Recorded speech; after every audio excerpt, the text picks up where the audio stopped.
Hey, welcome into Bollox Talks and Tangents. Lenny's still looking to share the show, but we're going to move on because I can tell you right now, this is the gonna be a while. Most fun I had doing research. We've been doing this show for a little over a year and a half, and it's the most fun I had doing research on this particular show. We're talking about the funniest people and our definition of the funniest people. I challenged Lenny to come up with a top 10.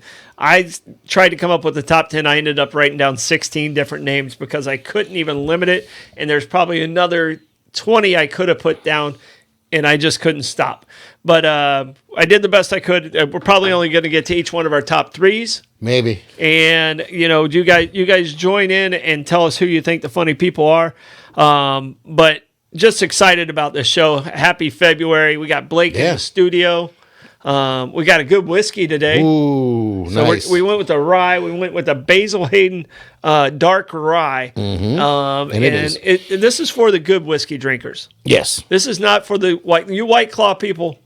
Don't try this whiskey. This is not for you. I'm a good whiskey drinker. I seldom spill it. Yeah. I'm good. I drink whiskey well. I do not have a drinking problem. No, I don't spill. I get a little in my beard sometimes, but that's about it. So you save it for later. That's what the beard's for. Right. No All doubt. right, we got some great word origins. Well, I do. I don't know about you. I know. Have I ever let you down? I know mine are great. You know, because I just did them like 5 minutes ago.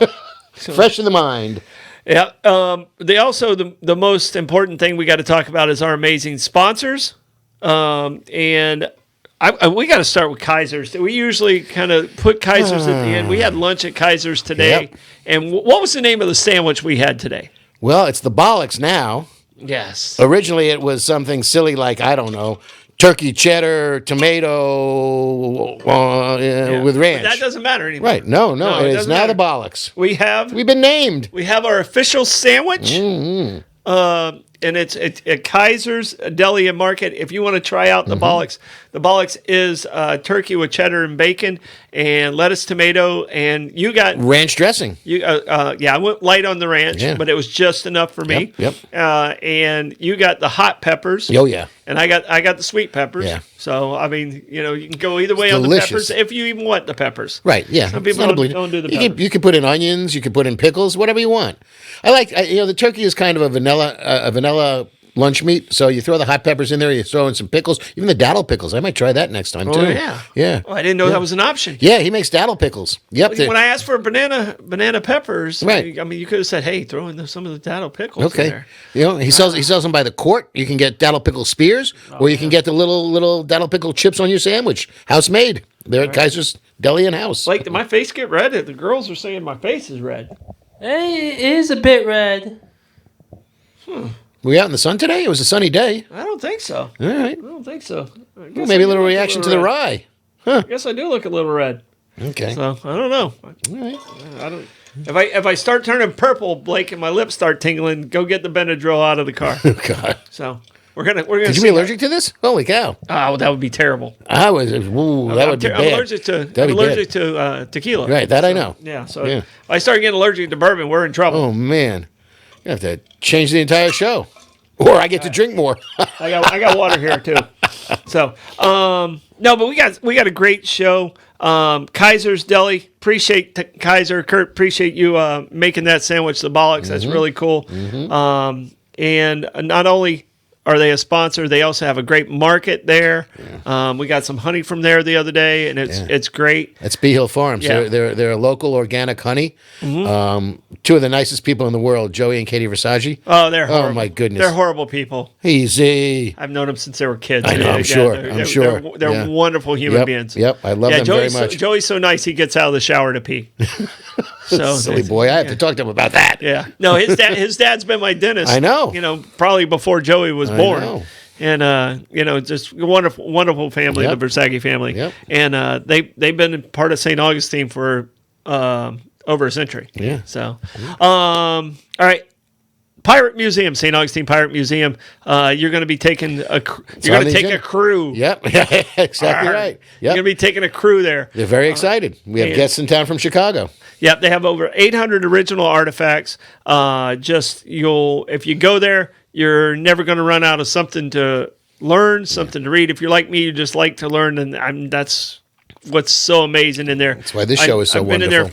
in there, 5 or 6 times, and I learned something new every time. Mm-hmm. Especially now after we did the pirate show. Yeah, Yeah. without a doubt. Yeah.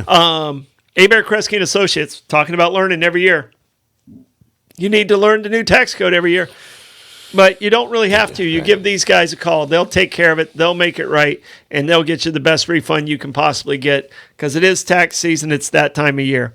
All right, Meehan's Irish Pub. Such good food, such good people, and such good drinks. We'll be taking Freddie and Gail there this week as well. Oh, so you're doing a little Meehan's run. Always. What is on your plan on the menu? Because I know you got the menu memorized.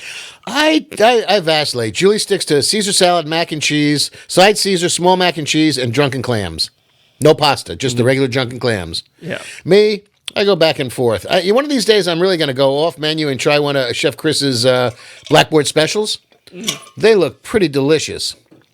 But, you're not going to go wrong with the Reuben. And, it's corned beef, not pastrami. Yeah. So it's not competing with Kaiser's. And I like the Reuben there, mac and cheese. And, I'll just do a dozen oysters. Yeah. No, it's always good food there. Yep. It's always good food. And my measuring stick for a new restaurant or something like that, French dip. Yeah. If you can nail the French dip, Yep. that means the rest of your menu is going to be solid. Yep. So, And their Irish chips are all great. right. And I rarely get on to our watchers and listeners, but Heather's saying Chicago. I don't like Chicago deep dish.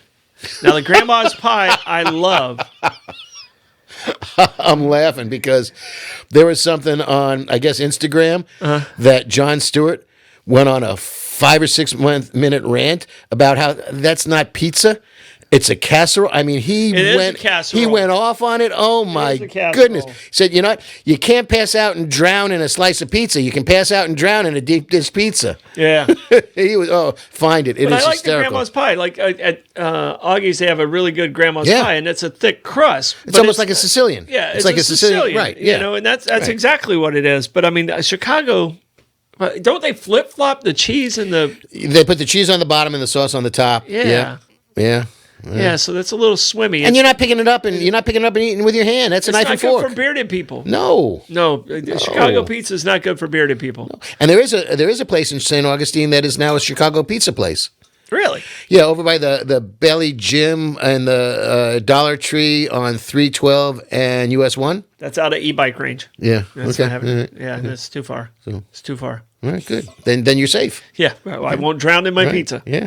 So no, right. This is scary. All right, but I'll try out that one because I don't mind trying new things. She says there's a Hillary Chicago That's pizza it. there. That's the one I'm talking about. Yeah, cheese on the bottom. Yeah, that is very strange. I can't do it. All right. Also, City Gate and St. Augustine Distillery. Tasting tours that cannot be beat. These guys know what they're doing. St. Augustine Distillery is named the #1 tasting tour in the United States. City Gate Spirits, we tried the peach last week. That was so good. It was incredible. That's of all the weeks that caught me off guard, the whiskey that we tried the most, that one caught me the most off guard, and I really enjoyed that. And it was the peach from City Gates. You okay over there? I'm fine. Do I need to let you go? Nope, I'm good. Okay. I got the mayor of Long Beach. You're not mayor anymore. You don't have to. No, I'm good. Okay. Yeah, I'm free at last. All right. So, we're talking about word origins. Okay. We go word origins, then we're going to get into comedy stuff. We got a big list of people. All right. You want me to go first? You go first. You go first. All right. So, on the phone in between shows. Rebecca calls, and I was like, all right, you're taking up my time. I'm looking for a word origin. She throws one at me. It's one of our best ones that we've had. Good woman. Okay? She knocked it out of the park. Spick and span. Okay. All right, we know the cleaning product, spick and span, and all that. I was like, okay, I don't know if the term comes from that because sometimes marketing creates words. Not in this case. All right, spick and span, the cleaning product, washing powder, came out in 1920. Okay. Spick and span goes all the way back to the 1500s. First time it was in written form is 1665. Okay. All right? News. Does that sound? That would have been our 100th anniversary of St. Augustine. Okay. All right. All right. Yep. Yeah. Okay. That works. But spick and span actually, in this word, migrated. Okay, or this term migrated. When you think of spick and span, what do you think of? Clean. It's clean, right? Yeah. It's clean. Yes. All right. That's not what the word meant when it started. All right. It was a new wood chip. Okay, or it was something made new of wood, like the nails used to be made. I'm so going to hell. Nails, Never mind. Go nails used to be made of wood. All right, and then it migrated to basically it migrated to new, just Okay. where it just meant new. If things were Right, spick okay, and yeah, span, yeah. If it was Yeah, spick and yeah. span, oh, it's just new. Yeah, right. And it's fresh, Untouched. Exactly. Yeah, Right. Yeah. it hasn't been tarnished. Right. And then it migrated from new, untarnished, to clean and tidy. Interesting. Okay. So, I mean, it made a whole migration, and it wasn't like in the 1700s, it meant new and not fresh, but new and kind of has that sparkle to it. Right. That new car smell. Yeah. Right. And then by the 1800s and 1900s, it went to clean. Okay. So good job on the spick and span, because I didn't know. Rebecca for the Yeah. win. Yeah, that was a Okay. solid one. So Well, we're talking about comedy today, and if you think of go back to Buster Keaton, who was actually not even on my list, one of the best physical comedians out there, and a death-defying little fellow. How about slapstick? slapstick. Yeah. Okay. Now, there's two definitions of it. There's a physical item called a slapstick, which is where the term came from.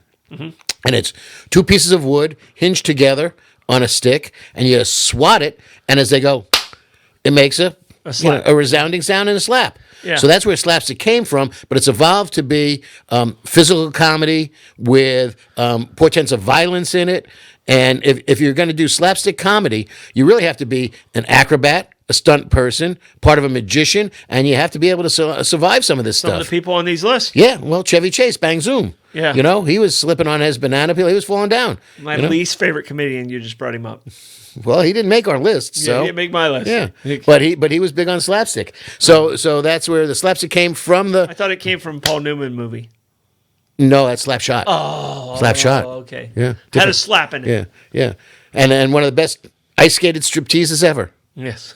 So yeah, The Hanson brothers? not to be confused with Hanson. No, no, different.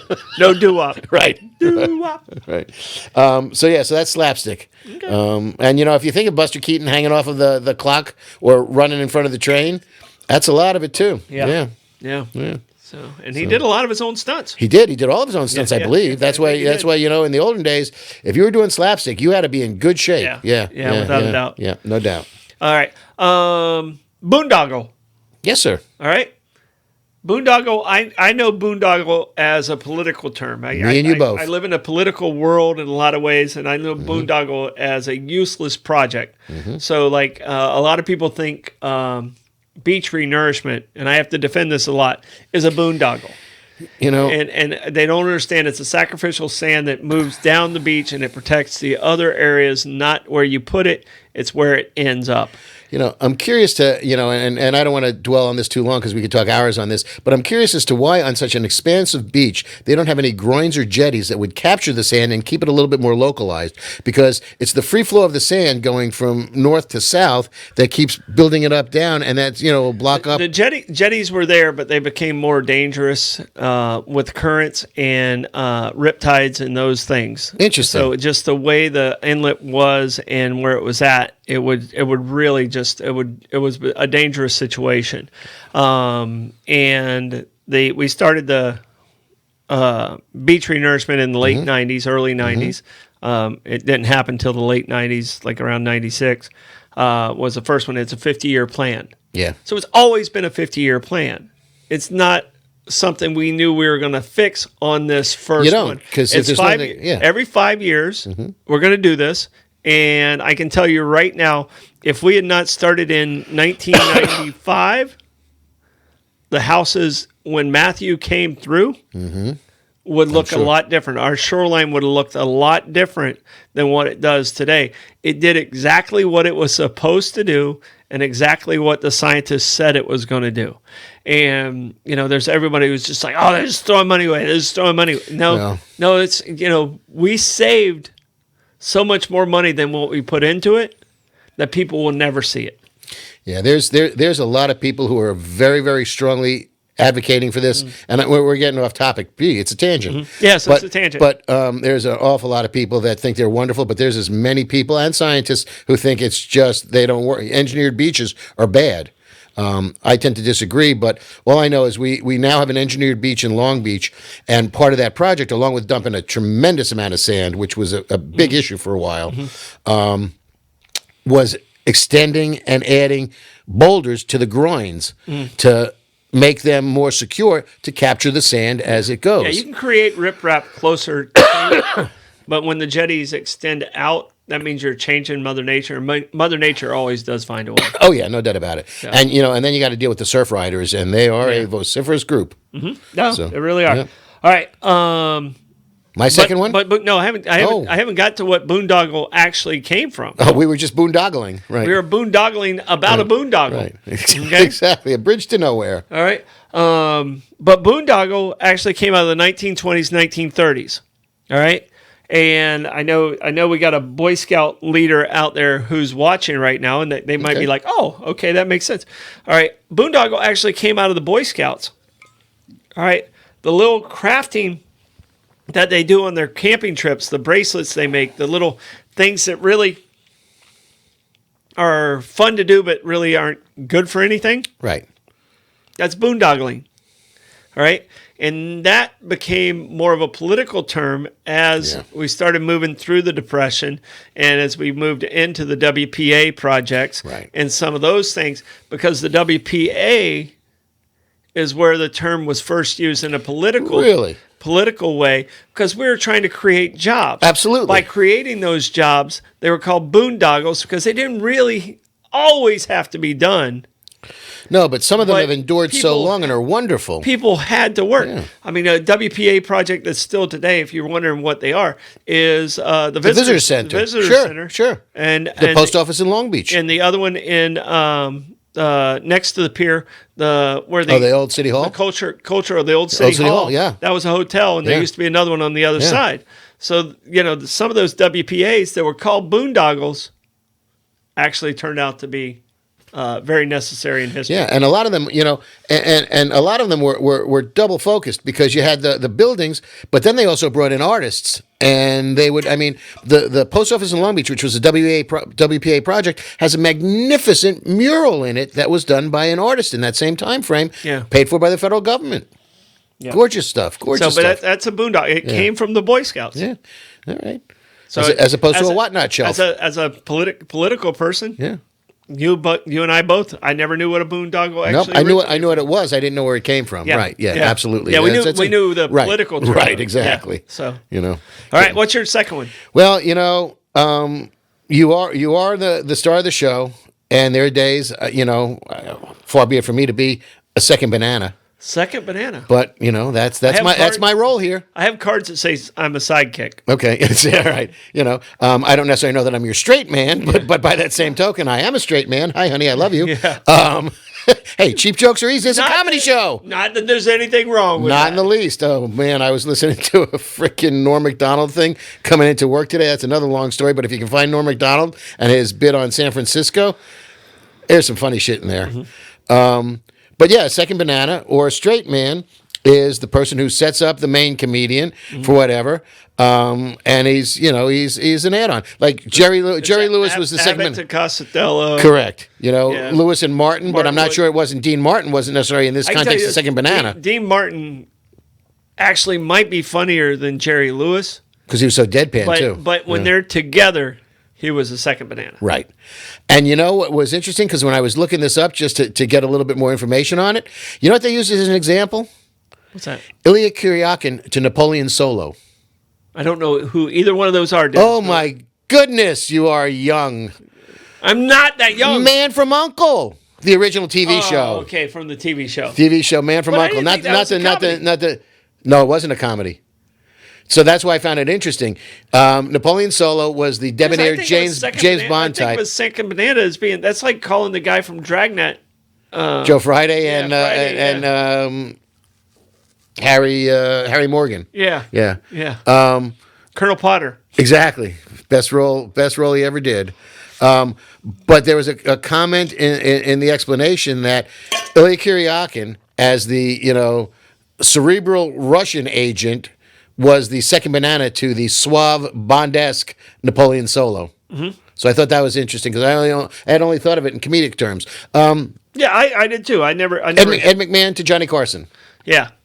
The classic second banana. Yeah. Or straight man. Yeah. Who was Conan's second banana? Was Andy Richter. Andy there you Richter. go. Thank you. Yeah. So no.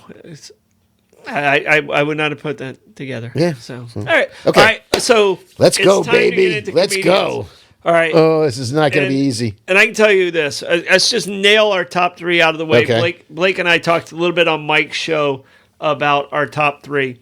Who's your number one? Who do you have at the top? It's 1 and 1A, and I can flip them either way, but I'll go with Robin Williams. Robin Williams, okay. Because if you've seen that man do anything scatological, anything ad-libbed, anything that... The man was just genius, out of his freaking mind, crazy, but genius. I mean, you just look at him and he's nonstop. He had the energy of the Energizer Bunny. His shtick was amazing. He's one of the funniest people I've ever heard. Yeah, and then you put his dark ending just. Well, that's so sad. Demons. I mean, they're demons. Yeah, it's so sad. And you look at some of that came through in a lot of the film roles that he did. Talk about a multi-talented individual. Yeah. His acting ability was just genius too. What was your favorite movie Robin Williams did? You know what? Talk about the darkness. The Fisher King. Fisher King. All right. Yeah. Mine was Awakenings. Okay. So. Yeah. Yeah. So. What was the one where he was the doctor? Patch Adams. Patch Adams. That was probably one of my better ones too. And I'm a big fan of. He made my honorable mention, but I didn't have him in my top 10. Oh man. He didn't make my top 10.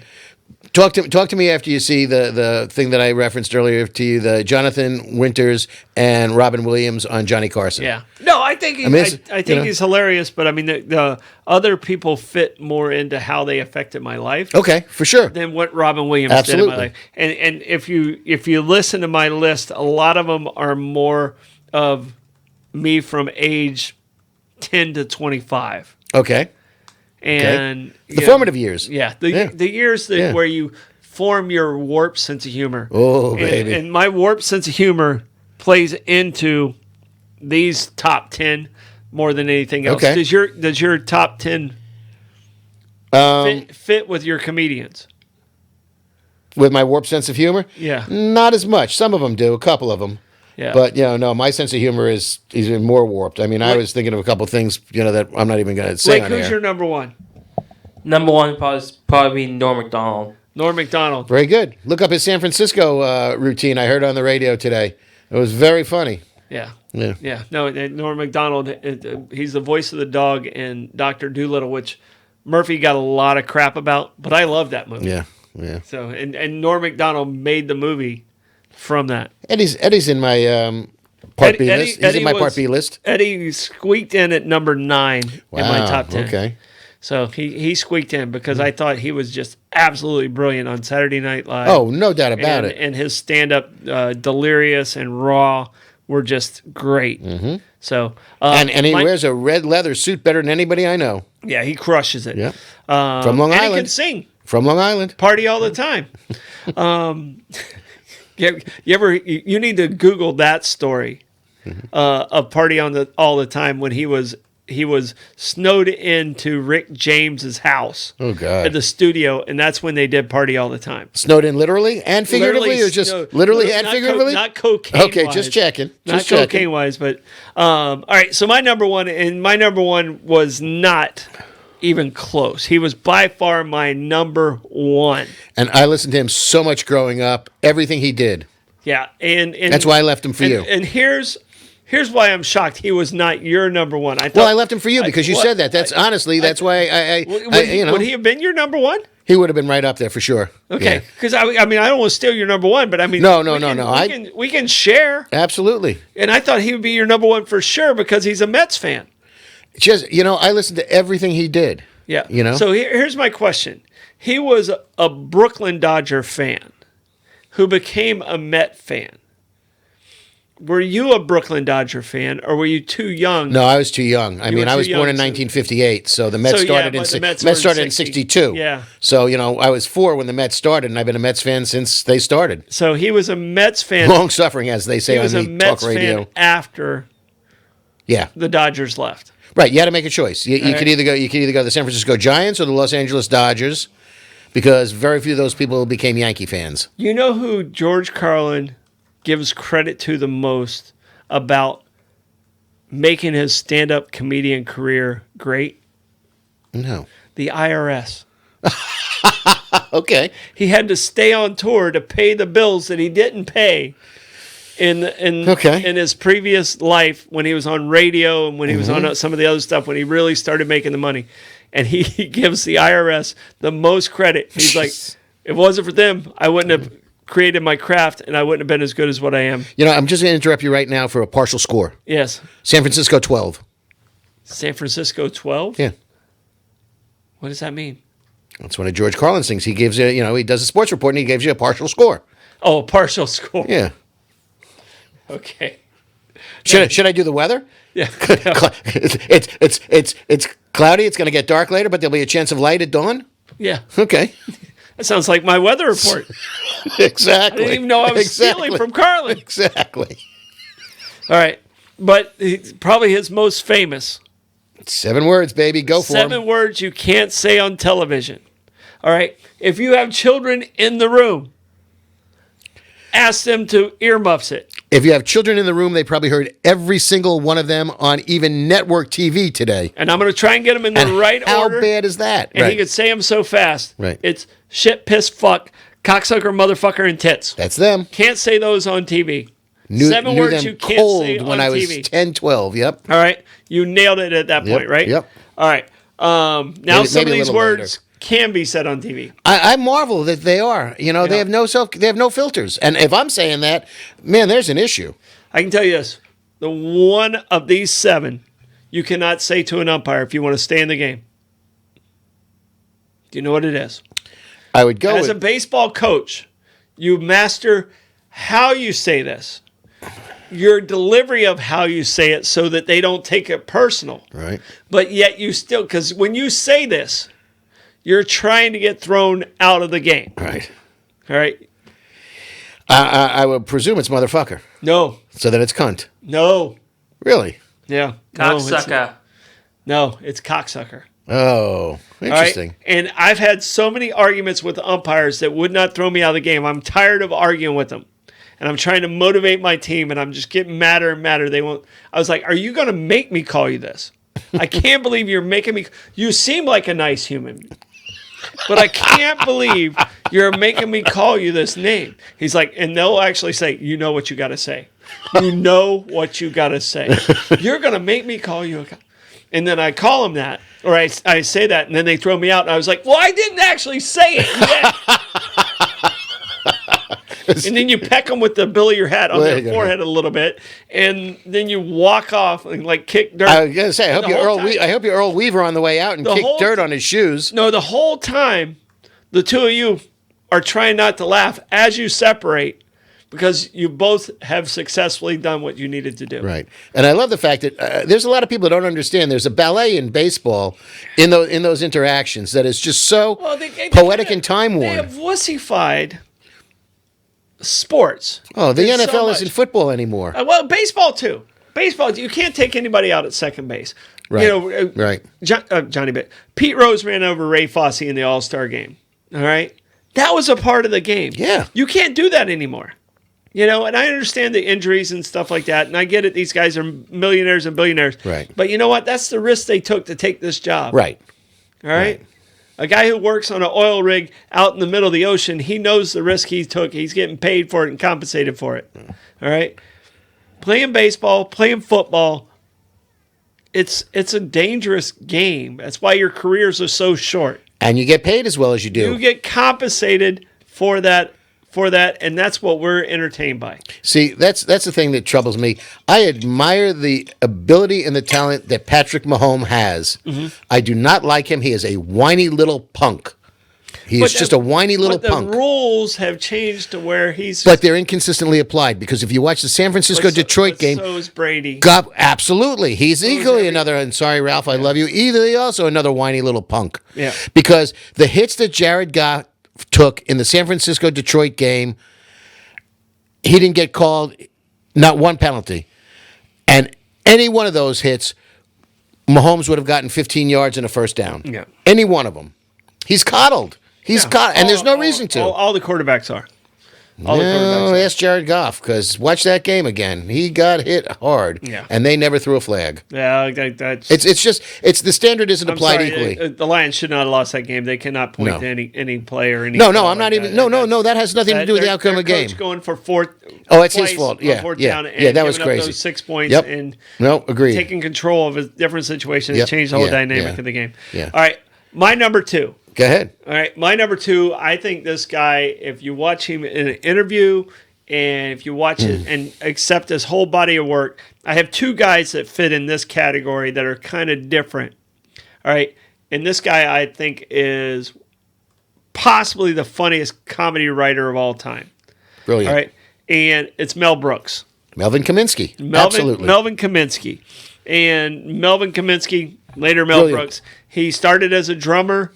And when the comedian didn't show up, he was asked to fill in, and that's how he started his stand-up. And then he got his break with Sid Caesar, making $50 like a week on that show of shows. Yeah, show of shows, and being a writer for him. But Mel Brooks, and I'm gonna cheat a little bit. Go ahead. We'll allow it because I don't want to forget. His EGOT-ish? No. He's an EGOT. Yes. He has an EGOT, so that means he has an Emmy, Grammy, Oscar, and Tony. Multiple Tonys, multiple Grammys. Actually, I think he's got a couple of Emmys. All right, so he's like an EGOT, like almost twice, I think. Yeah. All right, but what I wanted to do is go through his movies. Oh, goodness. All right, did I put it down? As long as you don't call me Shirley. Yeah. That wasn't him. So which of his movies do you feel is the best of his movies? Don't get saucy with me, Bernice. Young Frankenstein. Really? Yeah. Above Blazing Saddles. Oh, all right. Fair point. Blazing Saddles, I think, is Julie's favorite movie in the world. Yeah. You know what? Young Frankenstein, I love. Blazing Saddles loses it for me toward the end a little bit. You know, he's got a hard time closing some of these things out.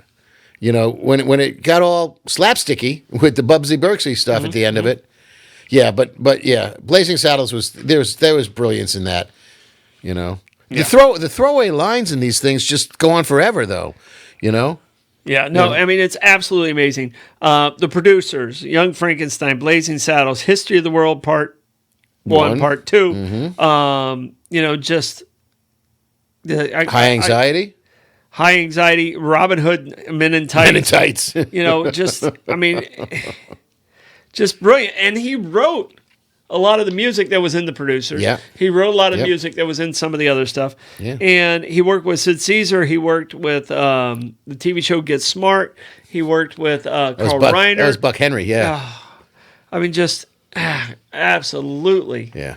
Absolutely brilliant. And he was the 2,000-year-old man. And 2,000-year-old man. And here's the guy I put in Mel Brooks' category. All right? Seth MacFarlane. Okay. All right? Guy's a genius. I'll give him genius credit. I can tell you right now, some of the stuff he writes some stuff. Family Guy's great. absolutely amazing. What he gets away with is mind-boggling. But he puts it on the edge. Yeah, And that's exactly what Brooks would yeah. do. At the time, he would take it here, but now Seth has more leeway. Absolutely. All right. He has the movie Ted. And now a TV show, Ted. Have you watched it? No, not yet. It I is will, pee your pants funny. Okay, good. Blake, is Ted not hilarious? Did we lose Blake? I'm here. Where are you at? I'm here. I can't see. Oh, there you are. Are we boring you? Yeah. Is Ted not hilarious? Ted is hilarious. Like, Yeah. dude, I think I remember like one of the jokes that was mentioned. You were bawling hysterically. I rarely laugh out loud. Okay. Like unless I'm stoned. Stoned, Okay. I laugh out loud. Okay. Then I can't stop. But Ooh, I have a goal. I have a goal. yeah. But I can tell you right now, and someone just put on there Orville. I don't know if you watched Orville, but Oh, yeah, Orville's the space show, yeah. The space takeoff, show. yeah. He was great in that. Yeah, yep. I mean, and he wrote all of that. And this guy, I mean, to me, he is, and I don't know if we've got his best yet. What was it 10,000 Ways to Die in the West? Yeah. That was just, It's great. It's great. it's like, It was what? it was his Blazing Saddles. Yeah. And I don't know if he intentionally looks at Mel Brooks as, okay, this is the guy I'm most like. But 10,000 Well, Ways I to can Die see in the the West, corollary. I took Yeah. as, all right, that's Blazing Saddles in our era. Yep. So I put those two in the same category, but I can have understand Mel that, yeah. I have Mel Brooks as my number 2. Yeah, okay. I got Jonathan Winters. Brilliant. Well, you have two guys of the same genre. Yeah. Yeah, Jonathan Winter. Here's They're just insane. here's the guys that I put there, because I mean everybody has their different styles, and I put Jonathan Winters with Robin Williams. Like Jonathan was first, Robin Williams is, and then the next person I look at that's just completely hilarious and talented, but he didn't make my list, is Jim Carrey, Yes. and I put him in that category. Yeah, I'm not a big fan of his, but the guy's got talent. It's because he's Canadian. Oh, it could be. It might be because he's Canadian. Oh, he's so apologetic. Hey, well, actually, he's not apologetic. He's not at all. For a Canadian. What kind of Canadian is he? He's a horrible one. He was Oh, my homeless. goodness. All right. But he's also a guy who wrote himself, and this is one of the things I like. I like people who believe in themselves before they really make it. Jim how you get Carrey there. wrote himself a $10 million check. All right, he wrote himself a $10 million check, and when he did Mask Okay. and Pet Detective and stuff like that, he had enough money in the bank where he could cash that check, and that's when that was his goal. Good for him. And when he was sleeping in his car when he wrote himself that $10,000 check. So I got to give him some credit for That's that. aspirational. Yeah. Absolutely. Yeah, when you can't see it Right. and you know it's there, and that's but Jonathan Winters, you could throw a word at him and he could make Right. it funny. So you look at Robin Williams or Jonathan Winters and say, "Can you give me 5 minutes?" And 25 minutes later, they're not even halfway done. Yeah, Incredible. yeah. Rebecca just said, "I just thought I was funny. He was just stoned." Yeah, I'm sorry, honey. I was just stoned. Oops. But Jonathan Winters he's just one of those guys that like could be funny just walking in the room, Absolutely. you know. So no, hey, brilliant. Yeah. And for those of you scoring at home, I've asked Troy to look this up too. Go to YouTube and look up Robin Williams and Jonathan Winters on Johnny Carson. Yeah. And you know when somebody's funny, when Johnny Carson can't control himself, Yeah. and he is just crying in laughter and slapping his desk, you know you're onto something. Yeah. It's just, and the two of those guys, I mean, talk about feeding off of each other. Oh, yeah. Oh, my goodness. Well, they were on Mork and Mindy together. Yeah. Mirth. Yeah. Jonathan Winters was Mirth. yeah. He was aging backwards. Yep. So, Yep. All right, Blake, what's your number 2? Number 2 probably had to be Conan. Conan O'Brien. Okay. Yeah. Great writer. Mm-hmm. Great writer. Got screwed Very tall. Got screwed on the Tonight Show. He's Davy tall. Yeah, Yeah, he's Davy tall. Yeah. Yeah. Yeah. I don't know, and I've never liked Jay Leno. I can appreciate that. Yeah. Yeah, I never was a Jay Leno guy, and I wasn't. And I liked the show Seinfeld, Yeah. but I didn't particularly like Seinfeld's stand up. And I appreciate how world renowned the Seinfeld show is, but I never watched it because it was, it was. I mean, I say this frequently. I mean, I'm not even going to get into it. It's Sorry. All right. Just I would have locked the door. Kramer never would have been in the apartment. Yeah. One of the best things to Google for Conan is Conan. Is it Ice-T or Ice Cube? I think it was I think it was Ice Cube and Kevin Hart. And Kevin Hart. Kevin Hart, okay. In a lift. Getting the lift. So it's on YouTube. It's Kevin Hart, Conan O'Brien, and Ice Cube getting the lift. And it's one of the funniest skits out there. So, all right, my number 3 is just a guy I love, and it's more from the movies than it was from his time on SNL. But I just really, really enjoy this guy, and it's Bill Murray. And I met him personally. I've enjoyed conversations, interactions with him. So it might be why he's higher up on that list. But I can tell you this: Stripes I saw like 45 times. I see your Stripes and I raise you Meatballs. Meatballs was great. Yep. But Stripes was my Stripes was brilliant. Stripes Little was help. my go-to. Little help. The ball goes out the window. Yeah. Little help. But and the spatula will never be the same to me as a chef. Yeah. The spatula treatment. So that's the facts, Jack. Yep. But there's two That's a great mistakes movie. in Stripes. Okay. If you ever watch them again. And I'm sure I will because I love that movie. At the very beginning, when his girlfriend leaves him, she puts on her boots. He's saying, "Oh, don't go, don't go." You know, he's playing with the ball. Little help. Right. All right. And they go back to her again. She puts on her boots again. Ah. The boots have already been put on. Ooh, who was in charge of continuity on that film? She put on her boots twice. All right. The second mistake. This is how many times I've watched it. Now I got to go back and watch the movie. Yeah, you need to go back and watch it. I will. The second time, the second mistake, the big mistake, is when he's trying to sneak out, and Harold Ramis catches him like out in the field. Right. All right. He's pounding his head on his duffel bag. What's there? He's still pounding it. They go to the next scene. The duffel bag's down near his feet. Go to the scene again. It's back under his head. That's how many times I've seen Stripes. That poor continuity person never worked again. No. But it did okay in the theaters. It was a fun movie. It was such a fun movie. Favorite Bill Murray movie? I'm going. Well, you see, that's tough because you know I like some of his serious stuff. Doesn't matter. It just doesn't matter. Wasn't that Meatballs? Yes. Yeah. It was Winger, Tripper, or Ritter. I think it was Tripper. Mm-hmm. Yeah, John Tripper maybe, or John Winger. Mm-hmm. But you know what? And what's nice about that, it's very poignant. Mm-hmm. He takes that little kid under his arm. Yeah. Under his wing. Yeah.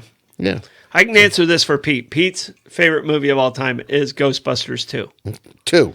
Two, not one. Two. Okay. So they're coming out with I believe another one. And I think Bill Murray and some of the original cast are making cameos in that. Mm-hmm. And it's something to do with the family moves into the original firehouse, which is down in Lower Manhattan. Okay. Yeah. It's on. And the slime guy comes out? That I don't know. I just read something about it. It's coming out. Bill Murray gives a lot of credit. Like if you talk about interviews and stuff like that, he calls the brains Dan Aykroyd. Okay. So. Who was, brilliant in his own right. Yeah. Comedically speaking. He didn't make either one of our lists. No, not at all. No, yeah. I do have Belushi down as an also run. Mm-hmm. But my third guy, I went Hometown Hero. Mm-hmm. I went Billy Crystal. Billy Crystal. Okay. He's a Long Beach guy? Absolutely. Friend of the family. Billy Crystal and my sister went to school together. Okay. I sat on the city council. How did you become a Yankee fan? He's older than I am, and the Mets didn't exist. Okay. Got it. His brother and I sat on the city council together. He was a big Mickey fan. Huge Mickey Mantle fan. He was a big Mickey fan. He's got seats from Yankee Stadium in his home. Mm-hmm. Yeah. I have seats from the amphitheater in my home. Okay. I like that. Not the old one, the new one, when they redid it. More comfortable. Yeah. That's good. They saved some for me. It was really nice. The staff over there called me and said, "Hey, they're in the dumpster. Okay. You want me to pull some of these out for you?" And I said, "Yeah, that'd be awesome." Absolutely. And they pulled them out for me, and it was really nice of them to do it at that time, and it was so. But if you look at some of Billy's old stand-up work, it's fabulous. But the man is a brilliant impressionist. Wasn't he the first man to play a gay man, openly gay man? On television? Jody on Soap. So absolutely. Yeah. And then he got pregnant on Rabbit Test with Joan Rivers. Was he a Campbell or a Tate? I don't know. I want to say, I think it says Jody Campbell. I think it was a Campbell. I think. And then Rabbit Test with Joan Rivers. He was pregnant. Mm-hmm.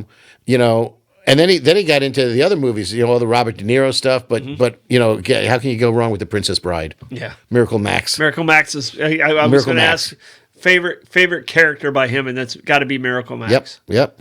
He was Have fun storming the castle, boys. He was only mostly dead.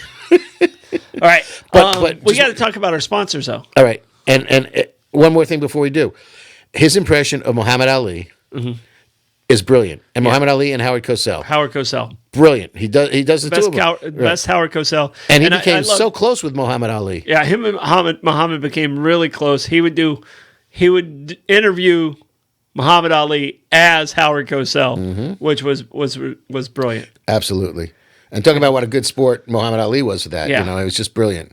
Yeah. I mean, I think there was a real affection between the two of them, honestly. Yeah, and Muhammad Ali, to me, and I will go to this point, and you were of the age where you could really appreciate Muhammad Ali, and I had to kind of witness it, but I mean, I saw some of his fights, but he was already a little bit older at the time. I think the first one I saw was when he beat Foreman. Okay. So I became a Muhammad Ali fan. My dad was a Joe Frazier fan. Smoking Joe. All right. So we had some conflict there. All right. My dad was a guy who was deaf in one ear, couldn't go to Vietnam, was angry with Muhammad Ali about his... Kind of changed his objection? Him being an objector. So I was too young to understand any of that, but I understood it later, and I appreciate even Muhammad Ali even more about what he did on the political side. Took a serious stand and stuck to it. And it cost him. It cost him a lot. Oh, it cost him a lot. It cost him 3 years. Yeah. Cost him 3 years. And but the thing I love about Muhammad Ali is during all that turbulence, and the Black Panthers are on him about this, and the Black Panthers are on him about that, because he was the face. Mm-hmm. He was the face of black athletes of that time. Angelo Dundee. Yeah. His cornerman. Absolutely brilliant. His brilliant guy. His trainer, his manager. His trainer and his manager. The Black Panthers tried to get him to fire Dundee. Black Panthers tried to get him to not talk to Howard Cosell.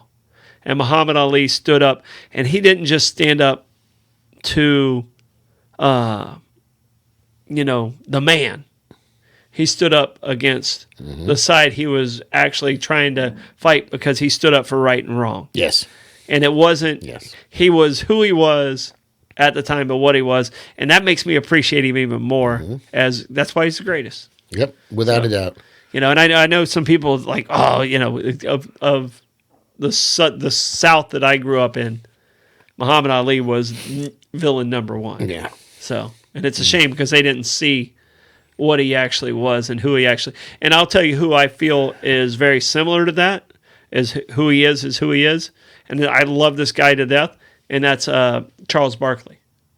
We've talked about him a lot, off the air. Yeah, but, absolutely. I feel he's got that same right and wrong, and that's where we're going to go. And he from Charles Barkley when he came to where he is now, he is so insightful and so honest. And we've talked about him on air too, about the fact that he said, "Look, you know what? I'm a basketball player. I'm not a role model. You shouldn't have your kids modeling after me. Yeah. There's better people they should look up to. Yep. But nowadays, I think the man has become a role model because of the way he is. No doubt about it. That's why he's a Subway guy. Hey, who does your taxes? All right. My taxes are done by Abare, Kresge and Associates. They're the best in town. You should give them a call. St. Augustine Pirate Museum. I'm telling you right now, the Croce family, we're so appreciative of you guys coming into town. Cindy, you are doing an amazing job over there with the Colonial Oak. We'll see you in the next couple of days. And just the Pirate Museum, you guys are great. We appreciate you guys' partnership. Meehan's... You can't say enough about this place. We'll see you this week, too. What's that guy's name who runs that place? Reggie, the Energizer buddy? That Reggie guy? Yeah, running around all the time. Oh, my goodness. Running the business. He don't stop. Always a part of the community. Appreciate you, Reggie. You're doing amazing work. Yep. Keep it up. Yep. You make St. Augustine the great place that it is, and guys like you. All right, St. Augustine Distillery and City Gate Spirits. Phil McDaniel, You guys, you and Mike are doing an amazing job growing that business, and Will, just the Brilliantly. GM over there, Yeah. just brilliant. Keep up the good work. We appreciate your partnership. And last but definitely not least, Kaiser's Deli and Market. They're the That was MVP a of good sandwich, the MVP of today's show is Kaiser's, because we have our own sandwich now. Check it out That's on our so Facebook page. Just an So amazing good. sandwich over there. That's my new cold sandwich there. My hot sandwich is the rolling. Yep. So- yep. And Judd had the K-bomb, He had the K-bomb. another Kaiser invention that's wonderful. Yep. Yep. All right. Now we're doing the others. Okay. All right? We're doing the others. People that I would really want to talk about is guys that are on my list. Earliest part of the century, you got to give it to Charlie Chaplin, right? No? Okay. No? Or Okay. you Buster Keaton? Well, they're similar but different. I mean, Charlie Chaplin got much more political in his takedown of Hitler and fascism and things of that nature. He also ended up getting exiled. Roman Polanski ended up living in Switzerland forever. Yeah. You know. But yeah, Charlie Chaplin was brilliant, and he stood by his guns on a lot of issues as well, for sure. Yeah. You know.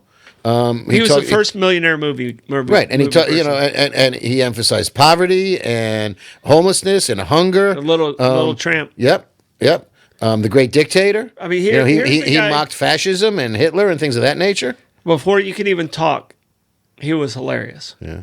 And he had people in stitches and entertained a generation. And apparently, he sits in a bar stool in the American Legion, just down the block from the Hollywood Bowl in Los Angeles. Okay. There's an American Legion there it's allegedly haunted. Okay. And there's a bar stool that apparently Charlie Chaplin still sits in to this day. Cool. Yeah. No, I might have to find that American Legion. I can tell you right where it is. Yep. It's a great place to park for $10 if you're going to a show at the Hollywood Bowl, by the way. Okay. Yeah. All right.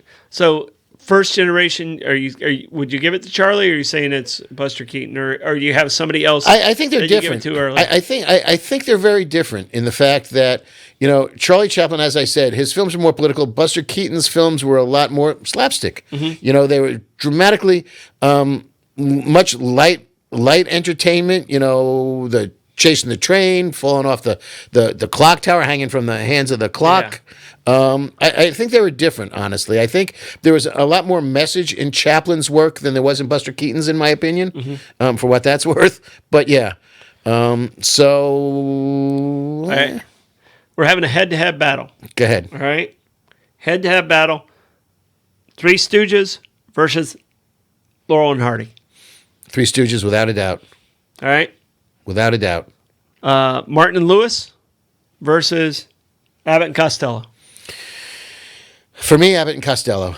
Abbott and Costello. For me. And I appreciate Martin and Lewis, but man, one of my favorite movies is an Abbott and Costello movie called The Time of Their Lives, where it's a ghost movie. It's just a great movie. It's a lot of fun, and I can still hear, "Hey, Blake, I'm doing this for you." Hey, Abbott.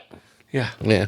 It was part of the cartoon that they did was actually called Hey Abbott. Yep. All right.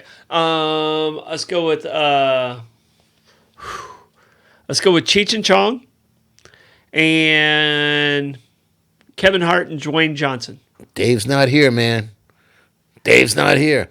You're Dave. Cheech and Chong every day. Cheech and Chong. Yep. Cheech and Chong, Abbott and Costello. I'll go up in smoke.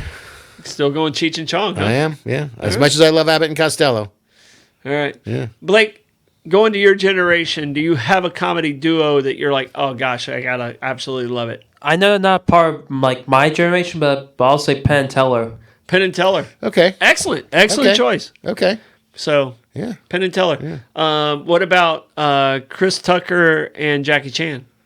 Like it a whole lot. Yeah. Like them a whole lot. And I would put them comparable to the Kevin Hart, Dwayne Johnson stuff. The movies are funny. They're just they're just lighthearted entertainment. Yeah. They really are. They're good stuff. Good stuff.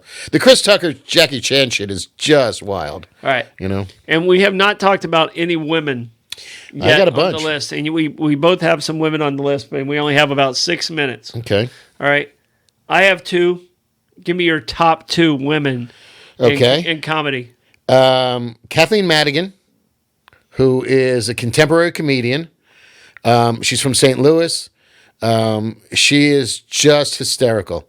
I caught her again on Comedy Channel today talking about, I guess her parents might have moved to the Villages, and she just did a quick thing about how, her mother said, well, you really can't stay here. She said, what is there, a bed check or something? There's a guy coming around with a golf cart with a flashlight and look to see.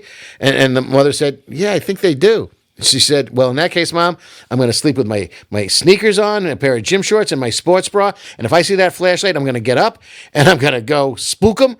And then she said, I'm going to have him chase me. Then I'm going to find a tombstone, hiding back in the tombstone. When he gets close, I'm going to jump out and say, Rolf, you do not have to take us. You're not one of them. Let us go. Come with us. And then she said, and then I'm going to run as fast as I can. And I'm going to get to the border of the Villages. He'll never catch me because I'm the only one of the 350,000 people here that have both my original knees. The woman was hysterical. I saw she did the Ponte Vedra Concert Hall. She is worth seeing live. She's got Netflix specials. Look her up on Netflix. I think the woman, she's peeing my pants funny at times. She really is. She talks about her family a whole lot. Right. She said, she was from Missouri, and during the Civil War, they didn't know which side they were on. So basically, her family stayed on their own property and shot at each other. It just sounds reasonable. As long as they're bad shots, everyone's okay. Right, exactly. And your first woman? My first woman is, and this one is, everyone loves her. I love Lucy. I truly love Lucille Ball. Okay. You talk about slapstick and physical comedy. Yep. And just, I think she was absolutely brilliant. And that's why she was so successful for so many years. And I just absolutely love Lucille Ball. Yep. So, she was my number 4. She was behind Bill Murray. Right. And number 5 was Richard Pryor. We got to talk about Richard Pryor. I got Richard Pryor there, and George Wallace, but Richard Pryor, not the governor. Right. Yeah, my most surprising one that I don't think you have on your list is probably Dom DeLuise. Oh, okay. I love Dom DeLuise. Sure. When he was with Burt Reynolds. Mm-hmm. And I don't know if you ever watched the movie The End. Yes. Yeah. Where they're both trying to kill themselves, yep. and and Dom DeLuise is helping Burt Reynolds try and kill himself, and it is possibly. Yep. I need to go back and watch it. So because when I was 13, 14 years old, I thought that was the funniest movie ever made. So I need to go back and watch. You went more into comedians from movies or movie comedies. I said a little bit more stand up. Yeah. Because I've got I'm gonna put Whoopi Goldberg out there, but before her, I'm telling you, we talked about her at lunch today. Mom's Mabley. Mom's Mabley. Oh my goodness. Yeah. Or Minnie Pearl. Completely different, completely similar. The other woman on my list is Carol Burnett because we're getting kind of close to the end. Yep. What's the most surprising one on your list that you don't think I would have? Jackie Mason. Jackie Mason. Okay. No, Jackie's, well, I mean, he's a little short Jewish guy. So what can I tell you? I'm not that surprised. That's what I'm saying. And then I got Ron White, but you might appreciate Ron White too. I appreciate Ron White, but I don't think he was the funniest on that troupe. You know what? I just like the man that's drinking scotch and smoking cigars. How can you go wrong? He doesn't give about anything. Yep. So that's funny. I think, and that's what we were talking earlier. Larry the Cable Guy. Mm-hmm. He tells stuff, and then he stops and said, "Come on, that's just funny. That's just funny." I don't care who you are, and he's right. And and it's you're laughing. You're going, I shouldn't be laughing at this. And then he says, "Yeah, but that stuff's funny," and he's right. That shit's funny. Yeah, it may be off color. It may be inappropriate. It's certainly not politically correct, but it's funny. Stand-up people of our day. Who do you have? Dave Chappelle's my guy right now. I like Kevin Hart. Kevin Hart's laugh makes me crack up. But Dave Chappelle is, to me, his comedy is a step more brilliant.